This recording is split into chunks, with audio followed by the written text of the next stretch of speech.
You're listening to The Main Street Deal, part of Main Street Media. I'm Jordan. It's Thursday, July 9, 2026. Today's story is about Dom, who bought a large format printing business in Southern California. Dom Smith was 29 years old and making somewhere between $500,000 and $1 million a year.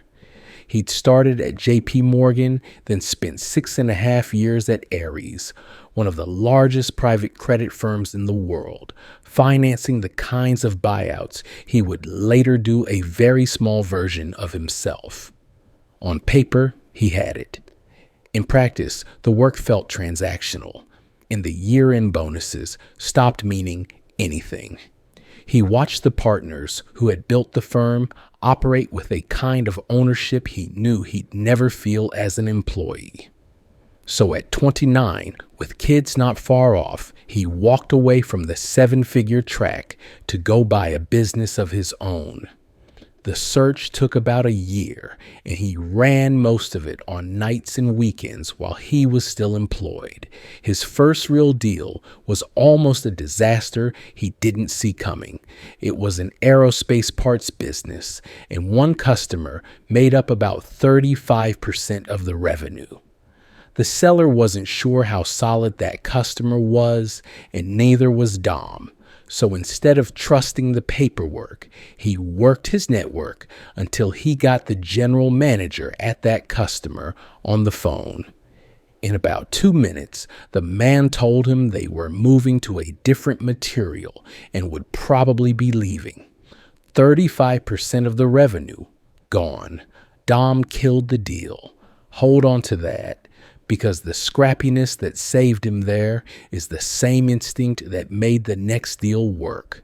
The next one came off a broker's email chain, a brief little write-up on a printing business, marketed, of course, as highly automated and nearly hands-off. Dom's first reaction was, why would I want to buy into a dying industry? But he looked closer. It wasn't commercial printing, magazines, and mailers in decline. It was large format, banners, signage, decals, window clings. From his Ares days, he'd seen a market study showing large format was actually stable to growing, and this particular company, called Printmoz, was one of the early e-commerce native players in it. With strong organic search rankings, the previous owner had stopped tending. The business was listed at $3.6 million on $1.3 million of earnings and $3.5 million in revenue. But when Dom got into the books, he found something. About $500,000 of one-time asset sales had been booked as revenue. That's not earnings, that's selling off equipment. Real owner earnings were closer to $800,000 to $1 million. He used that finding to negotiate nearly $1 million off the price and closed at roughly $2.8 million, about 3 times the true earnings. Here's how he paid for it. Around 85% came from an SBA loan through Huntington Bank. He put in roughly 10% of his own equity, about $350,000, including a surprise $40,000 lease payment he hadn't budgeted for, and the seller carried a $150,000 note, which kept the seller with skin in the game through the transition. SBA loan, seller note, and his own cash stacked together. A standard structure, but only because he'd done the work to know what the business was really worth. Then came the reality of year one, and this is the part that mattered. The business was declining when he bought it, not because it was broken, but because the owner had taken his foot off the pedal. The equipment told the whole story. Dom had a rigid materials printer that, when he took over, was running 4 to 6 hours a day. That same machine can run 18 to 24. He was buying a business operating at a fraction of its own capacity.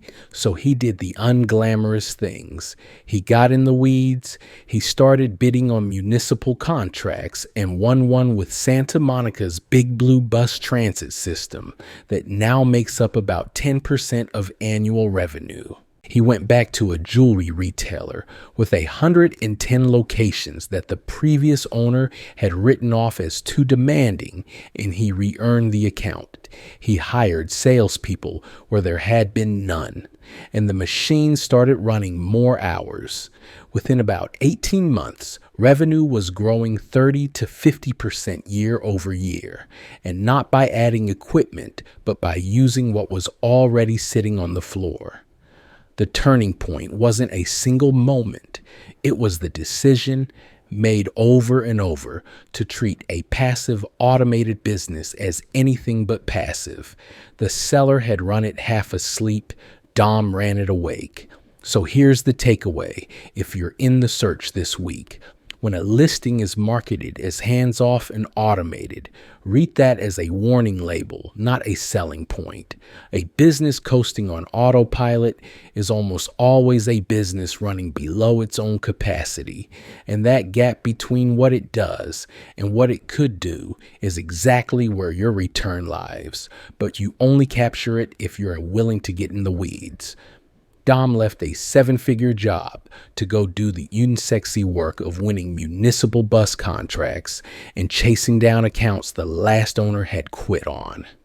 That's the trade. Before you fall in love with the word automated, ask what the business would do if someone actually showed up. That's it for Thursday. Find all of Main Street Media's shows wherever you listen. Subscribe, leave a review, and I'll see you Monday in the deal room.